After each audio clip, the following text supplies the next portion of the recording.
April the 27th marks the centenary of the birth of Edwin Morgan in Glasgow, and in celebration I am giving you a poem that he wrote in 2004 to mark the opening of the Scottish Parliament building on the 9th of October in that year. But first, a few words about Edwin Morgan himself. He was true to Glasgow in the whole of his life, but he was also a poet of international dimension. He is widely recognised as one of the foremost Scottish poets of the 20th century.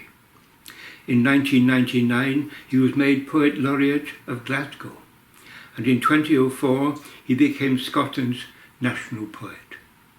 His official title was Scots Macker, although he tended to reject this title on the ground that it had too medieval a ring to it. He studied French and Russian while at Glasgow University and picked up a fair measure of German and Italian as well. Later, he used his knowledge of languages to translate the work of many poets into both English and Scots. He came out as a gay man in 1990, although his sexuality was clear in his poetry long before then. In my mind, he is really one of the great literary figures of the 20th century, who was still writing and publishing his poetry up to a few months before his death in 2010. Here is the poem, Open the Doors, which may be described as a true hymn to democracy. Open the Doors by Edwin Morgan. Open the doors, light of the day shine in, light of the mind shine out. We have a building which is more than a building. There is a commerce between inner and outer, between brightness and shadow, between the world and those who think about the world. Is it not a mystery? The parts cohere, they come together like petals of a flower, that they also send their tongues outward to feel and taste the teeming earth.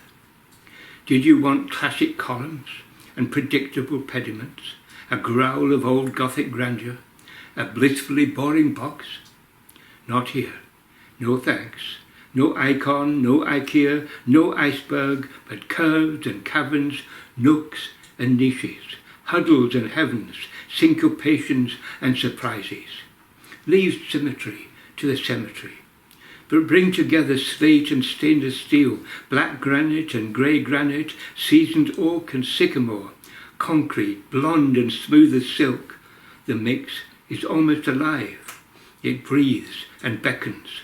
Imperial marble, it is not.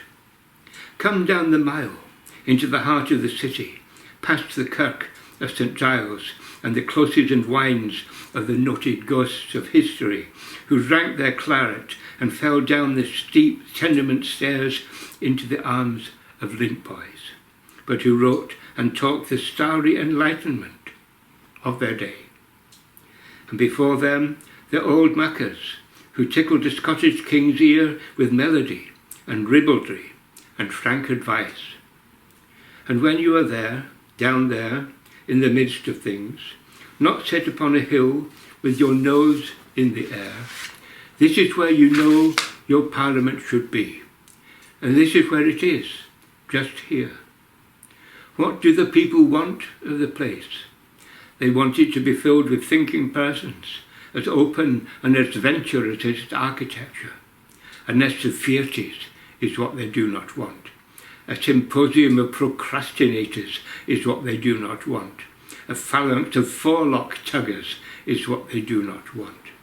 And perhaps above all, the drooping mantra of "it wasn't me" is what they do not want. Dear friends, dear lawgivers, dear parliamentarians, you are picking up a thread of pride and self-esteem that has been almost, but not quite, not ever broken or forgotten. When you convene, you will be reconvening with a sense of not wholly the power, not yet wholly the power, but a good sense of what was once in the honour of your grasp. All right, forget or don't forget the past. trumpets and robes are fine, but in the present and the future you'll need something more. What is it? We the people cannot tell you yet, but you will know about it when we do tell you. We give you our consent to govern. Don't pocket it and ride away. We give you our deepest, dearest wish to govern well.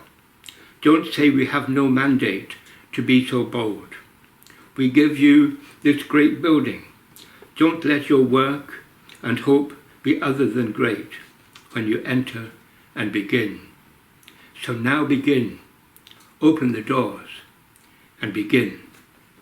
Edwin Morgan, the 9th of October, 2004.